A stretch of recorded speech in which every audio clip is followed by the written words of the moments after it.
Olá, pessoal. Retornando aqui ainda para o assunto de escrita da prova, né? Da primeira fase da prova dissertativa, a prova escrita dos concursos para o magistério superior. Esse vídeo é um pouquinho mais curto, acho que o primeiro foi mais longo. A gente vai continuar ainda sobre o mesmo assunto, né? Falando sobre como escrever essa prova a partir daqueles conteúdos que a gente estudou, né? Que a gente preparou, né? Com aquele raciocínio que eu falei para vocês no vídeo anterior, sobre você pegar o ponto e antes de você começar a escrever, dentro da tua cabeça, você elaborar todo o raciocínio, né, que vai construir o teu texto antes que você passe esse texto para o papel, né? Então, que eu chamei de planejamento na sua cabeça. E aí agora a gente vai falar do texto em si, que é quando você tira o texto, aquele planejamento que está na sua cabeça e passa para o papel. Você passa para o papel em dois momentos. Você passa para o papel planejando os tópicos, e aí a gente já falou um pouco sobre isso também, né? Que é você fez todo aquele raciocínio, você decidiu o conteúdo mínimo, os conteúdos fundamentais, você elaborou a tua abordagem, está tudo dentro da tua cabeça, então você vai agora planejar os tópicos do teu texto, ou seja, efetivamente o que é que você vai escrever. E aí você vai elaborar esses tópicos, né, a partir de pontos, né? E aí você faz de cima para baixo, pensando parágrafos, partes do texto, enfim, a forma como for melhor para você. Eu gosto muito de pensar em parágrafos. Então, na introdução eu vou fazer isso, né? Depois eu vou fazer isso, e aí eu vou botando os tópicos e vou escrevendo, e à medida que eu vou escrevendo, eu vou ticando o que eu já dei conta. É assim que eu penso, né? Então, isso é o que eu chamo de planejamento de tópicos, que determina os conteúdos que vão ser abordados na tua escrita. É importante que haja uma coerência entre esses tópicos. Essa coerência vai se dando mediante a abordagem ou o argumento que você determinou que você desenvolver. Então, eu determinei que eu vou fazer uma abordagem X nesse texto. O que vai ligando, então, um tópico a outro, um conceito a outro, um parágrafo a outro, é essa ideia que eu vou querendo construir, esse raciocínio que eu vou querendo construir no meu leitor, que vai chegar ao final do texto, obviamente, numa conclusão, num fechamento. Né? Eu vou construindo essa argumentação. Você vai envolvendo a banca no teu raciocínio. Né? E isso vai fazendo com que o teu texto seja um texto interessante também, né? Que demonstre conteúdo que também seja interessante. Qual é a estrutura do texto? Você tem aquela estrutura que é básica, que é de introdução, de desenvolvimento e de conclusão. Ele precisa ter essas três coisas. Uma deficiência da história lá de você fazer rascunho é justamente de você fazer o rascunho, você não conseguir passar limpo, aí o teu texto fica sem conclusão, porque você larga no meio. Então, é importante que você raciocine isso. Eu tenho introdução, eu tenho desenvolvimento e eu tenho conclusão.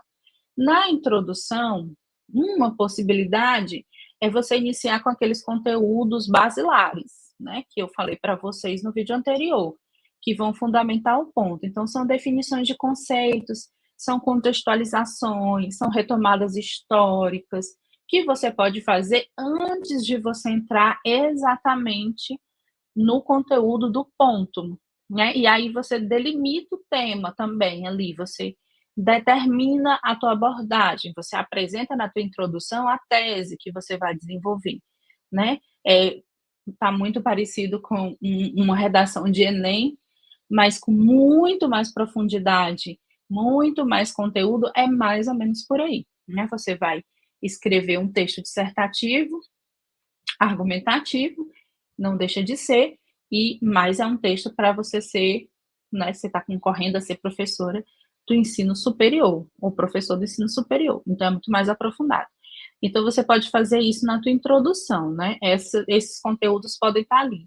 No caso do exemplo que a gente estava vendo, a gente pode começar definindo pesquisa, definindo ciência primeiro, para a gente ser mais amplo, ou então definindo conhecimento primeiro, para ser mais amplo ainda, depois definindo ciência, depois definindo pesquisa, e aí seriam os parágrafos introdutórios, né? No desenvolvimento, você vai apresentar os conteúdos que estão no ponto, e você precisa ter certeza que esses conteúdos estão ali, É importante, inclusive, que você repita palavras que estão no ponto, né? Então, nesse ponto que a gente está usando de exemplo, você repita ciência, pesquisa, produção de conhecimento em educação, que o termo apareça na tua escrita para que a banca consiga reconhecer que aquele tema está ali. Inclusive, caso haja necessidade de você apresentar recurso, você pode dizer que o conteúdo do ponto está ali porque você o expressou em palavras. Então, isso também é muito importante. Na conclusão, você, né, pode retomar o argumento que você delimitou no texto para fazer o fechamento do seu raciocínio, né, fazer a conclusão. E é ali na conclusão que você estabelece o nexo da exposição, né, você estabelece a lógica daquela abordagem que você foi construindo. Você pode também, antes de fazer isso, porque o ideal é que esse fechamento seja realmente o final. Você pode atualizar o conteúdo se necessário, e você, né, trazer autores atuais sobre aquele assunto, artigos bem atuais, né, que a gente tem trabalhado aí com o trabalho de publicação de artigos, a questão da produção e do produtivismo acadêmico. Então, a gente tem muitas produções atuais que podem ser utilizadas para tratar dos diversos assuntos que caem geralmente nesses pontos. Então, vale muito a pena a gente dar uma atualizada no conteúdo, né? Então, isso aqui é o momento de que eu estou falando, então, de trazer da cabeça para o papel, né? Num primeiro momento, produzir os tópicos e, no segundo momento, escrever o texto em si. Nos dois momentos, você está pensando na estrutura de introdução, desenvolvimento e conclusão.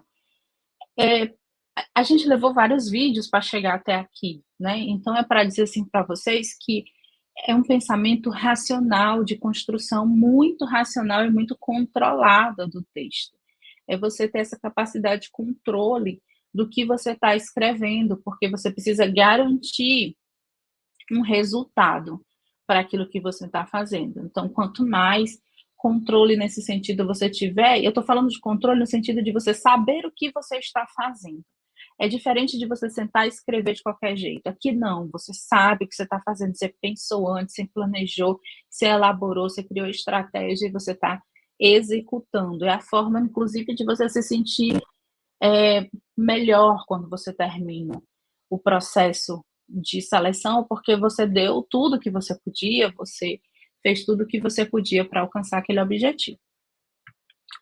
Pois bem, aí eu trouxe aqui para a gente raciocinar um pouco sobre os critérios de avaliação que envolvem a prova escrita, né? Vejam só. E aí eu sigo naquele exemplo da Universidade Estadual do Ceará, do setor 59, pesquisa educacional, que foi para a Faculdade de Educação de Itapipoca. Primeiro critério, domínio dos conteúdos. Olha, nós já falamos super sobre isso, né? Evidenciando a compreensão do tema. Então, quando eu falei sobre o conteúdo mínimo, eu estou focando aqui, eu estou focando em evidenciar a compreensão do tema. Então, naquele exemplo que nós estamos usando, de trabalhar a produção do conhecimento na educação, se eu não trabalho a educação, eu trabalho a produção de conhecimento, a ciência e a pesquisa, mas não trabalho a educação, eu não compreendi o tema. Então, eu vou perder aqui alguma pontuação entre 0 e 5 pontos, né? Que é uma pontuação bem substantiva, né? 50% da prova. Domínio dos conteúdos, né? Então, eu compreendi o tema e eu vou mostrar que eu domino os conteúdos. Então, quais são os conteúdos que aquele tema, aquele tópico me pede? Eu preciso expressar esses conteúdos. E o objetivo da prova, né? Que tem a ver com a compreensão do tema e com a forma como você aborda esse tema. Domínio e precisão no uso de conceitos, que só vale 2 pontos, mas enfim, eu vou definir pesquisa, estou que definir pesquisa de acordo com a ciência.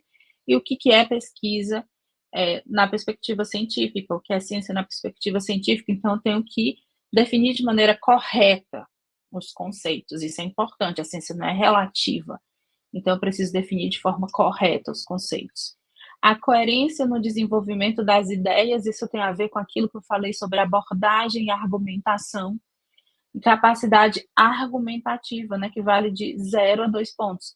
Se capacidade argumentativa é um critério, significa que você precisa argumentar, né? Então você precisa argumentar dentro do teu texto. Não é concordar ou discordar. Eu usei isso como exemplo, mas argumentar é construir um argumento, é construir uma lógica, é dar uma abordagem ao tema, não é falar sobre ele de maneira solta, né? Mas construir um raciocínio dentro do teu texto.